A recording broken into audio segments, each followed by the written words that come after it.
I'm talking to Richard Iredale, and we're going to be basing this talk on Richard's approach to climate change and mitigation, which is based on a paper that you presented in 2017. Right, yeah, I did a paper presentation, PowerPoint, actually quite a number of them, different times, different groups, but one at the UVic Civil Engineering Department in 2017 to lots of people that were very interested in climate change. They've got a big green engineering program going. The paper summarized an approach to mitigating climate change, which is to rewild a lot of the unused pasture and forest of our surface, as well as a lot of our urban asphalt and concrete surfaces, as much as possible to green up people's private and public property. You've explained that this came about as within the civil engineering department at UVic. Were you doing some sort of master's degree in the subject? How did you come to do this particular piece of work?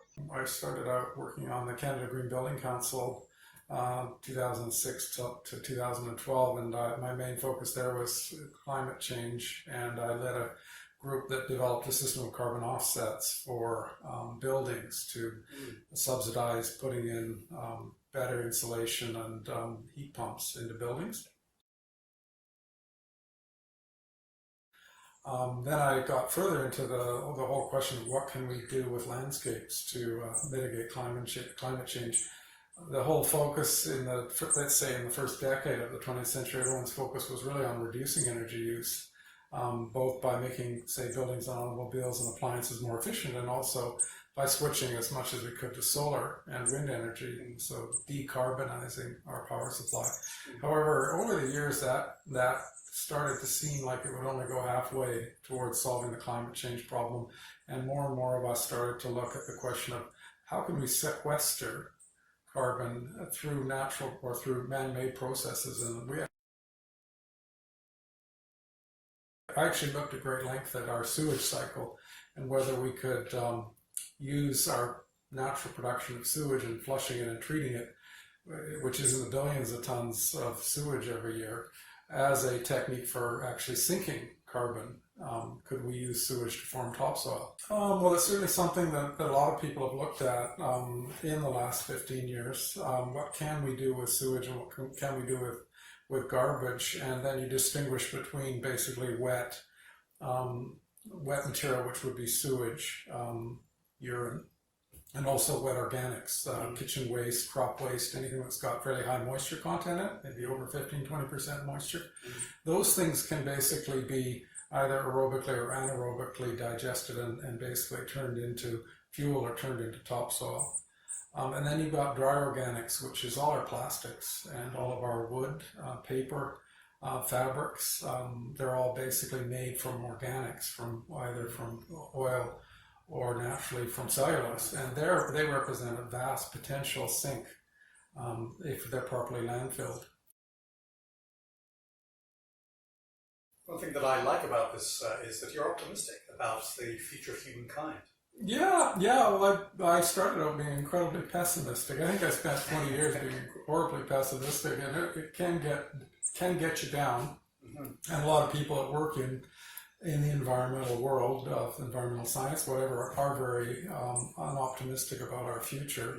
Mm. But around 2013, 14, 15, as I kept working with these numbers, looking at what we could do with sewage sequestration, garbage, and then finally with rewilding or reforestation and how we handle our agricultural and forest products, I actually began to feel fairly optimistic about the future. What's appropriate for young people is enthusiasm. Let's do something about this. We can succeed. I think a lot of young people need to kind of hear the message that the future can be quite green and quite pleasant. Yeah. Later on, we'll get to the question of implementation. I've always wanted to see. Give us a plan. Don't just shut down pipelines and worry us about this and worry us about that. We need a plan to deal with it. And that's what I appreciate about this and about Bill Gates' new book, is that they're both plans say, okay, well, we can talk about it. And now we've got a plan. Yes. Until you've got a plan, all you're doing is worrying about it. Yes, and I think government efforts have lacked tangible steps, tangible actual initiatives, and aspirational statements like Kyoto or Paris are all good, but how do we actually do that, and how do we pay for it? And that's the fun part, but it's the part that's been missing. And that's actually being involved in big projects for my whole life. That's actually the natural progression of a project.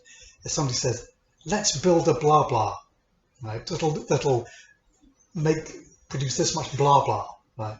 And then other people have to go away and say, well, how do we do that? Right. Right? How much is it going to cost? And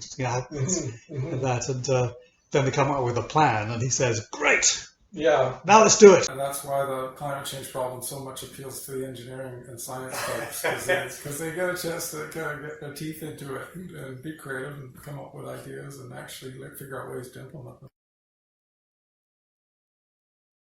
You can see a lot of enthusiasm, can't you? In Facebook, every so often something pops up. Here's a new way to do transportation, or here's a new way to do drinking water, or something like that. There is enthusiasm out there.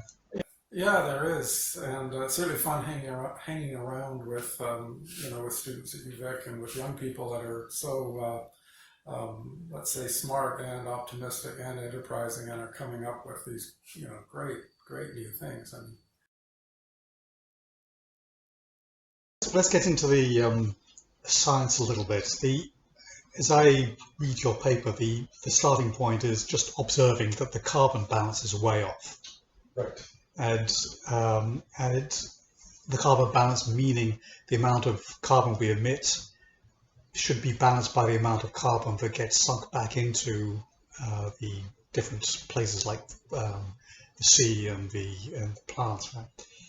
And the reason why it's way off and getting worse since 1950, if I'm getting this right, is because basically the oceans filled up by 1950.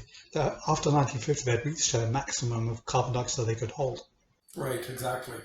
That's exactly what happened. Basically, the oceans will absorb about 2.5 billion tons of carbon, and that absorption got met or got filled by about 1950 by human production. So you don't see a big increase in carbon dioxide up until 1950 when you look back at historical CO2 records, which we have going back actually hundreds of thousands of years and even millions of years. But you do suddenly see it after 1950. So that struck me when I kept running these kind of calculations of what were our emissions and what were the potential sinks. And oh, look, at 1950 there's this sudden switch over where the ocean is saturated. That's a new understanding for me. That it's like, okay, well, that makes sense, and that's why we are now in a new situation and it requires handling. Whereas if the oceans had another 100 years in them, we wouldn't be thinking about this even, right? Let's recap these ideas briefly. Forests and oceans exchange carbon via the air. Humans start burning fossil fuels into the air, and that excess carbon dioxide is absorbed by the forest and the ocean. But by 1950, the oceans are saturated, and carbon dioxide starts to build up in the air. This idea, rewilding, is to increase the capacity of the forests so that the excess CO2 we've generated can be absorbed from the air and the concentration starts to fall. So basically, there's two options. When we're emitting more carbon than can be absorbed by the three parts of the planet: the air, the earth, and the sea. We can either stop emitting carbon, which is Bill Gates's plan, or your view is we can actually just increase the sinks so that it gets taken back out of the air faster. Yes, or well, actually both strategies we have to do both. We have to reduce the amount of carbon we put into the air by going solar, going electric cars, and so on. All the things we can do to get energy from non-carbon sources and use less energy. So we've got to do that on the one hand, and on the other hand, we have to increase Earth's ability to absorb carbon. The chart you put in on your paper implies or assumes that we are going to do both. Is that right?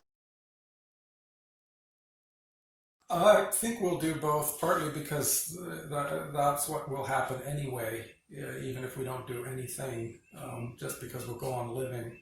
So on the one hand, we're going to have more and more of us here on Earth. We're going to go from, what, 7.5 billion now up to 9 billion or 10 billion.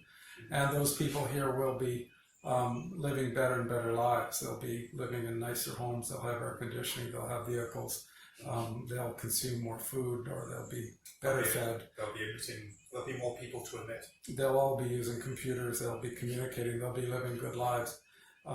And so they'll be using more energy. It's interesting to look at the amount of energy that what we use in Canada. It's roughly 28,000 kilowatt hours per person, and the amount they use in, say, India, which is around 8,000. So those folks are going to use more energy, so we got more demand.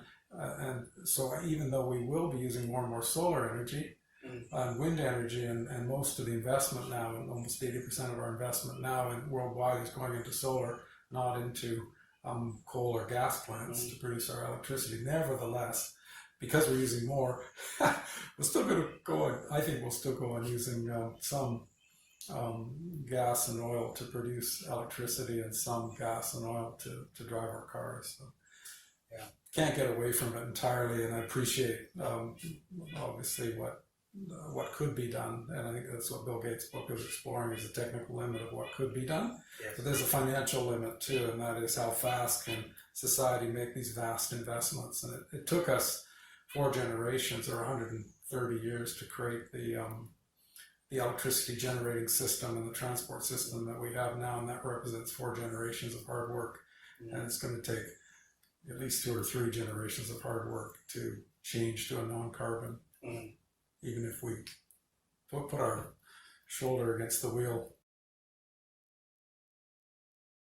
While we do all that good work to reduce our carbon emissions, we also need to think about increasing sinks into things like forests and urban greenways, or urban forests, and forest plantations. And also, one of the most interesting and let's say incredibly an incredible cause for optimism is work that's being done now to create crops, cereal crops, wheat, barley, oats, rice, which are a vast part of our human effort and our human impact, to create new crops that absorb carbon by building stronger, bigger root systems.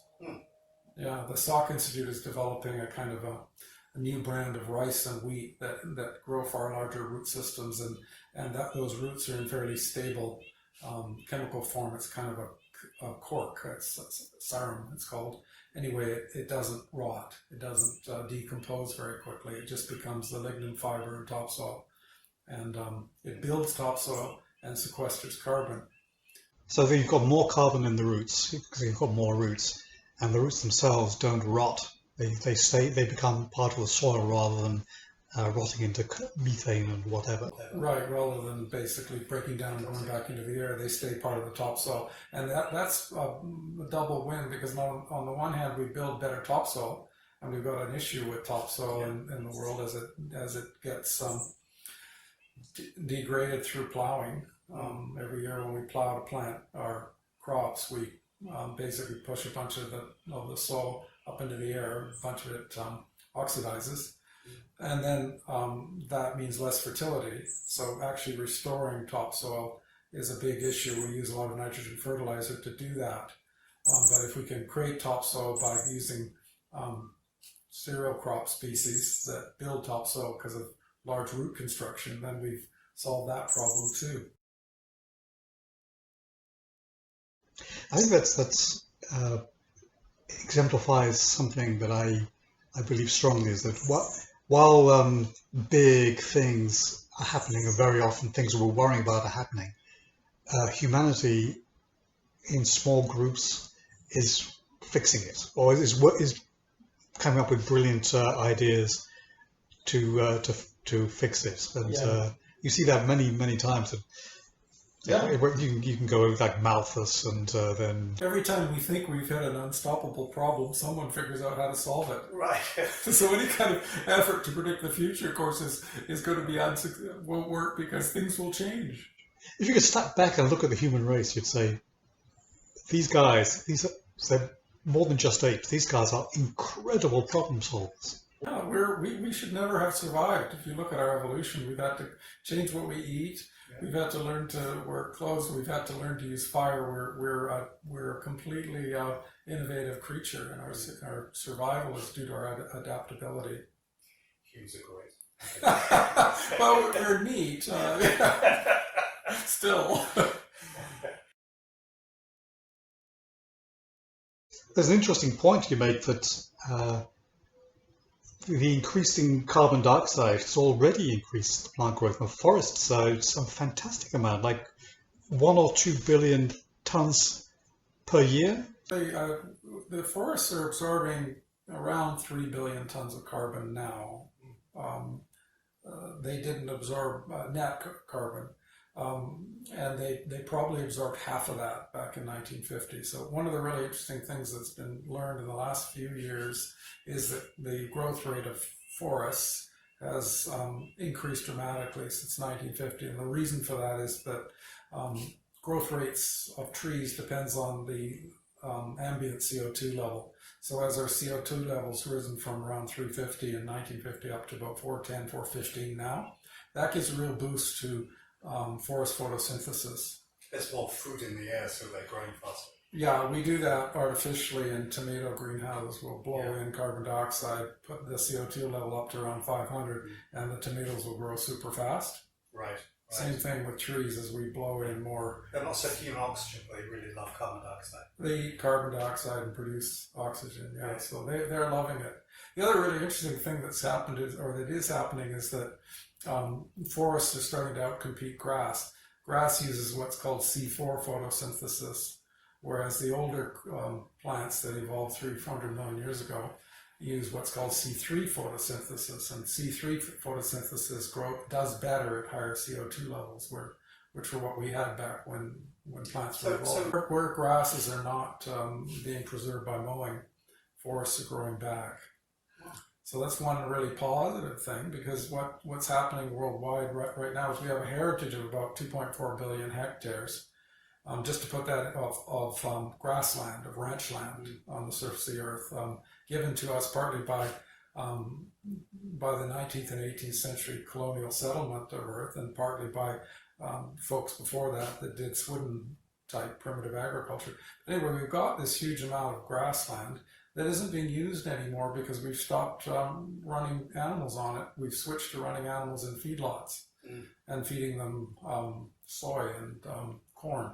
So our whole agricultural approach to raising animals has shifted in the last 50 years due to the fast-growing type of corn and so on that we've developed. So it's left huge grassland areas. You'll see them all through central British Columbia, all through Europe, that are disused. We've got quite a few here on Main Island of grasslands left from the 19th century clearings of the ranchers that were here that have actually grown back. If you look at an aerial photograph from 1960 of Main Island, you'll see that there's way more cleared areas than there are now. And it's basically because folks aren't raising cows here anymore. There's no point in using grass. The cow production's over in the feedlots in Iowa, places like that. So, there's 2.4 billion hectares of Earth's surface, which is what? About 15 to 20%, the 16 billion total. I hadn't realized that there's a large areas of grasslands that were previously pasture land. Yes. Cleared land, cleared forest, and now they're going back to forest just naturally. They're reforesting naturally because trees can now grow faster than grass. So this is happening all across Africa.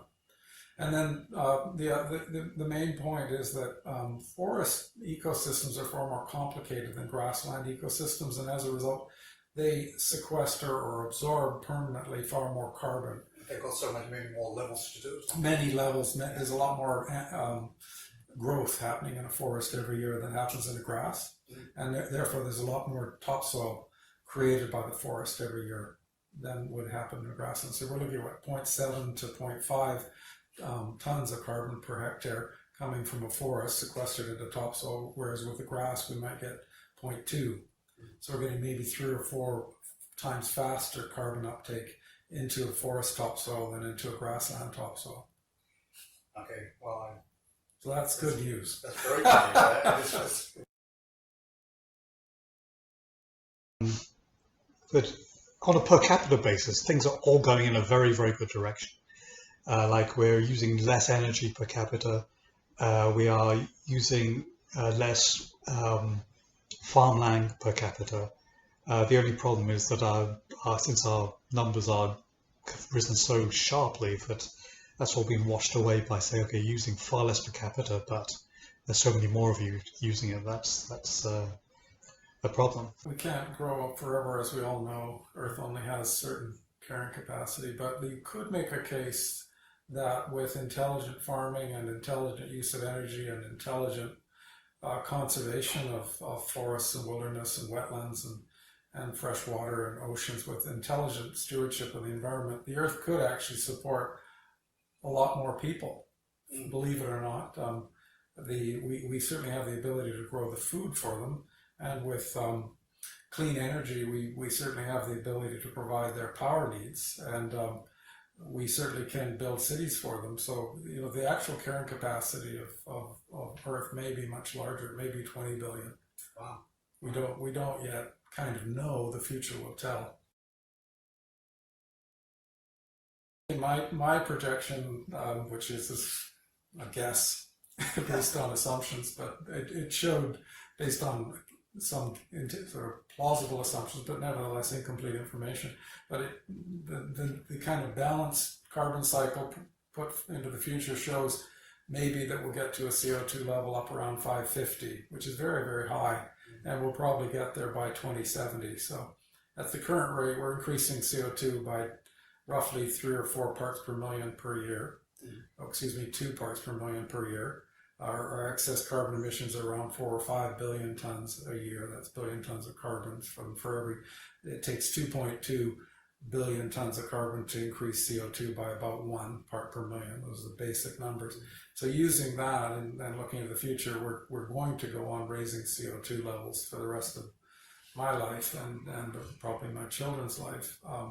But there will come kind of a point of equilibrium where positive trends that start to balance the cycle, and those positive trends are increasing forest growth rate, reforesting grasslands, using carbon absorbing crops, using these new crops that absorb carbon, and then using renewable energy solar panels to a great extent and wind turbines to meet our electricity needs, and then switching more and more of our cars over onto being electric cars, and more of our building climate control into being electrically driven heat pumps. So those are the positive trends that are in sight right now, and they produce my guesstimate, sort of a top out of CO2 around 550 parts per million. But think about how much more that is than normal.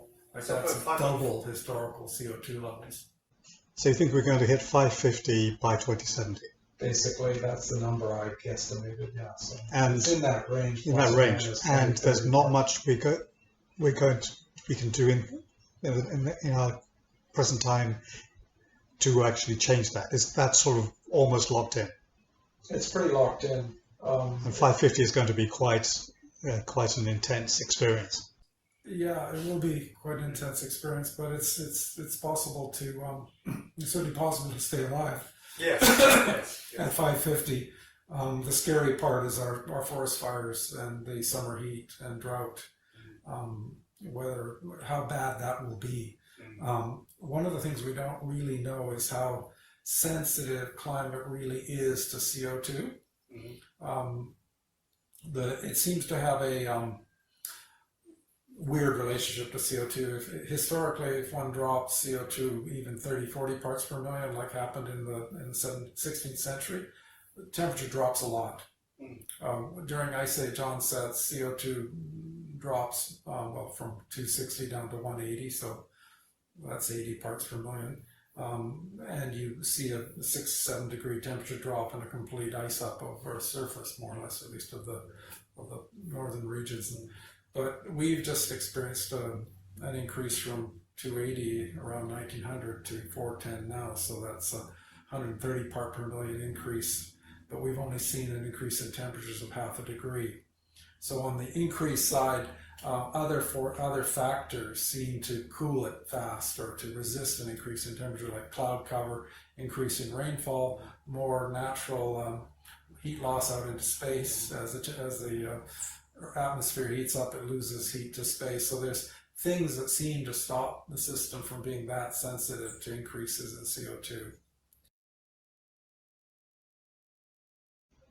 But forest fires really are a concern because with increasing, obviously a big forest fire puts all of the CO2 that you had sequestered back into the air in that forest. So that's a big risk that I guess is an unknown. Yeah, the the CO2 that we absorb into topsoil would tend to survive a forest fire, right? And even a lot of the just what's in the bark, and in particularly the branches or in the leaves gets oxidized in the forest fire. Topsoil is almost the biggest deal, isn't it? Topsoil is a big deal. Yeah. But fighting forest fires has got to be one of our #1 goals. Or managing them, maybe. What I gather is that we've tried to stop them for so long that they've become, the kindling has built up to a point where it's uncontrollable. So it's not stopping but managing. A series of small fires and lots of water bombers and other methods, forest breaks, should be really a top priority for planning. So you don't have any plan of implementation, nor is it to be expected for the assignment, I guess. But it is obviously a question. Do you believe that by simply people thinking about this and communicating with each other, that things are going to get done this way, or do we need large government programs do we need to convince governments to make big programs to make this happen? Well, I was glad to see our province start to actually spend some of the carbon tax on energy efficiency measures last year. They didn't make a big deal about announcing it. In fact, they kind of hid it in our provincial budget. I think it was on page 50 of the budget summary, and yet it's quite a big deal. They were probably smart to hide it, because you'll remember when we brought the carbon tax in around 2010, there was a lot of opposition to it, and the only way to sell it was to tell people, we'll give you the money back. We'll take it away to make your gas a bit more expensive, but then we'll give it back to you so you can hopefully buy a new car or something. So that was a little bit of kind of pablum to sell it. People are obviously not wanting to spend their money on dealing with climate change. So this year, the last year with the provincial budget, they boosted the carbon tax now to 8 cents a gallon, and the last 3 cents of that is actually going into energy efficiency measures. Someone like me would like to see us be charging 15 cents a gallon and putting all 15 cents into, reforestation, better farming methods, heat pumps, subsidized solar cars or electrical cars, do a lot of the good things that can be done. There's a lot of work been done on where you get the biggest bang for your dollar in mitigating climate change. And some of the stuff we do doesn't cost much, like solar panels pay their way. In fact, we could have put solar panels on every rooftop in BC for what we're spending on Site C. We just didn't have the brains to realize that. The last government totally missed that ball.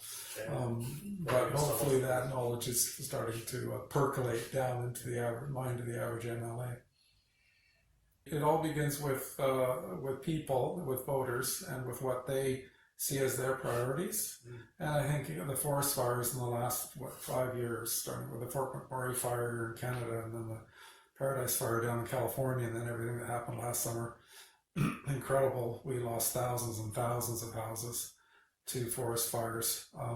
People are starting to realize that global warming is a big deal, and now unfortunately President Biden has made it his #1 priority. So I think there's going to be a tipping point, probably it's right now, where our society and certainly younger people see doing things to reduce global warming as a top priority, and they're willing to pay for it, and they're willing to make the investments. and hopefully we'll be able to tell them that it's doable. It's not hopeless. It's doable. Right. Yeah. Yeah. Hopefully we've got some solutions in our toolbox. Certainly. I think that's a great point to end. Thank you very much for that. Right. Thank you, Andrew. Okay.